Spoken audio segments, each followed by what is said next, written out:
Polisi ungkap fakta baru kasus mantri suntik mati Kades Curugong, 8 bulan korban selingkuh dengan istri pelaku. Wakil Kepala Polresta Serang Kota, Ajun Komisaris Besar Polisi AKBP, Hujra Soumena mengungkap, Kades Curugong Salamunasir sudah 8 bulan menjalin hubungan asmara terlarang dengan istri tersangka SH, berinisial NN. Dikatakan Hujra, tersangka SH yang berprofesi sebagai perawat atau mantri di RSUD Banten itu menyampaikan, perselingkuhan yang dilakukan istrinya itu sudah pernah diketahui dan diingatkan oleh tersangka. Hingga perselingkuhan itu bisa diselesaikan secara kekeluargaan melalui musyawarah. Sebelumnya, Raden Yayan Elang, pengacara tersangka SH mengatakan, SH emosi mengetahui istrinya dibelikan ponsel oleh Salamunasir. Istri klien kami intens komunikasi, bahkan dari fakta yang saya dapatkan istrinya dibelikan handphone oleh si korban, untuk komunikasi. Istrinya punya 2, kata Elang saat dihubungi wartawan, Rabu tanggal 14 Maret tahun 2023. Pada ponsel yang dibelikan korban didapati foto-foto berdua di galerinya. Hal itu yang membuat emosi SH memuncak. Namun, Elang tidak mengungkap foto seperti apa yang membuat perawat di RSUD Banten itu naik pitam.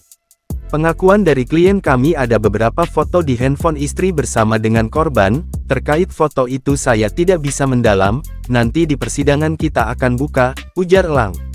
Diberitakan sebelumnya, kelakuan janggal Mantri Suhendi sebelum nekat menyuntik mati Salamunasir, Kepala Desa Curugong, Kecamatan Padarincang, Kabupaten Serang, Banten kini terungkap. Mantri Suhendi sebelumnya juga sempat memberikan ancaman pada korban.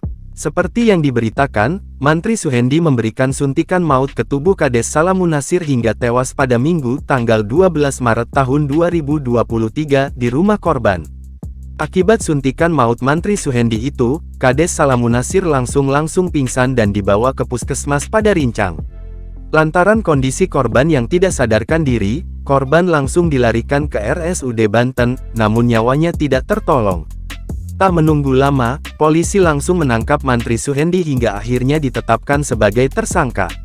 Wakapolresta Serang Kota, AKBP Hujra Soumena, mengatakan, penetapan tersangka tersebut karena Mantri Suhendi terbukti menyuntikkan obat injeksi sidiadril diphenhidramin.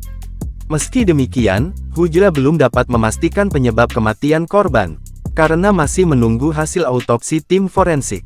Dia juga belum mengetahui kandungan cairan tersebut apakah mematikan atau tidak, sebab tim forensik masih memeriksa sampel obat alergi tersebut.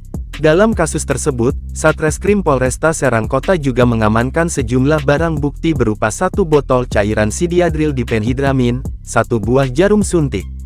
Kemudian tas untuk membawa jarum suntik, ponsel pelaku dan motor pelaku sebagai sarananya. Jangan lupa subscribe, share, komen, dan like ya!